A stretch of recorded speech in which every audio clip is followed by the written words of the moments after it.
The first thing that, of course, jumped out at us from a super cool lens was the work that Zoom was doing in Oakland and transitioning Oakland to 100% EVs and all the details behind that. I just thought, yes, that's amazing. That's the future.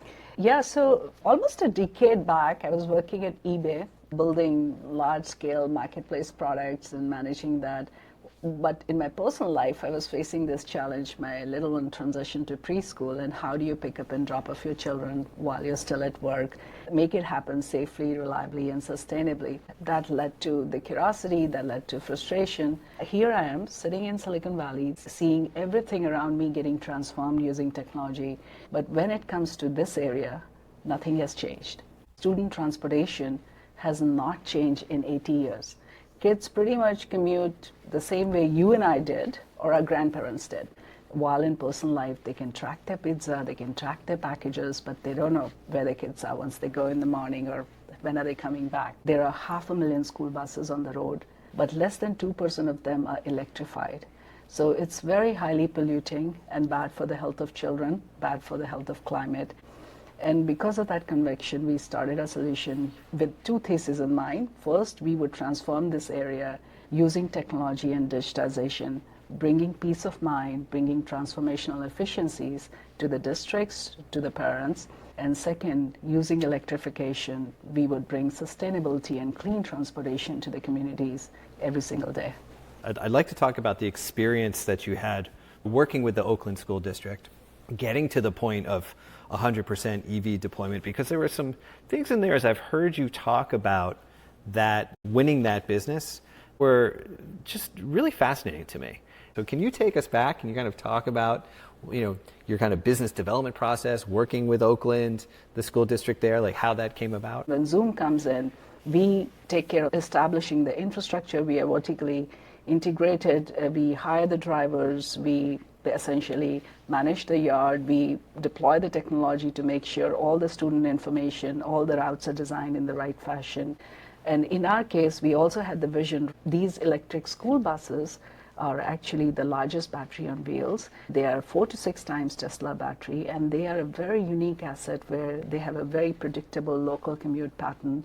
They're used for transportation during the day, but in the evening time, they come back to the yard and they are not used for transportation. That is the peak demand of energy. So these electric school buses can be used as a storage device, and we can provide energy back to the grid, making the grid more resilient, and also making the whole system more affordable because of that energy revenue to the districts and to the communities. So in terms of win-win-win, it was such a compelling solution, but districts had to ask for it. And that was a process that we essentially educated the districts, and there was no looking back. We won Oakland and then San Francisco, LAUSD, Seattle, now many in the Midwest and East Coast, and expanded rapidly from there. Yeah, it's amazing, and it's amazing to hear you describe all of the value to parents, to having visibility to their children. They can see who the bus driver is, the value to a transportation director, like you mentioned at the Oakland School District, who can see, okay, where are the buses, where are my students? I've read about the morale of the drivers, but still, the school district is still part of the city. And you're in an environment with competition who are saying, like, yeah, we'll do the buses, here's the price.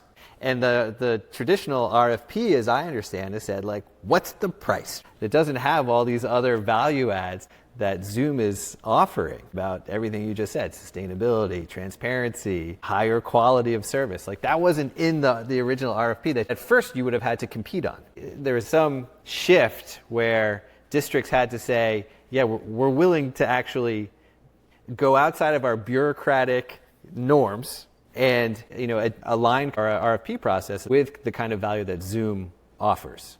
So that's just like fascinating to me. I mean, did that surprise you when that happened? Because it just doesn't seem like the norm.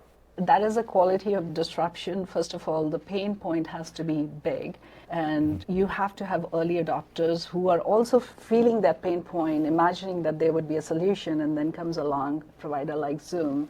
We do it with intensity, we do it with 100% student-centered attitude in mind, like what is the right thing to do for the student? What is the right thing to do with the district?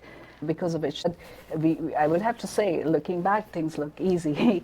We did have to bring districts along, and it has been amazing to see the response. Yeah, that makes sense to me. And certainly that's a theme that we see. The climate tech companies that break through really do think about their customer and how can I make this as easy for you, as seamless for you? How can I elevate your experience? It has to be a painkiller, and in our case, like I have two children, that's the reason company was founded. Every single morning and every single afternoon you feel the pain.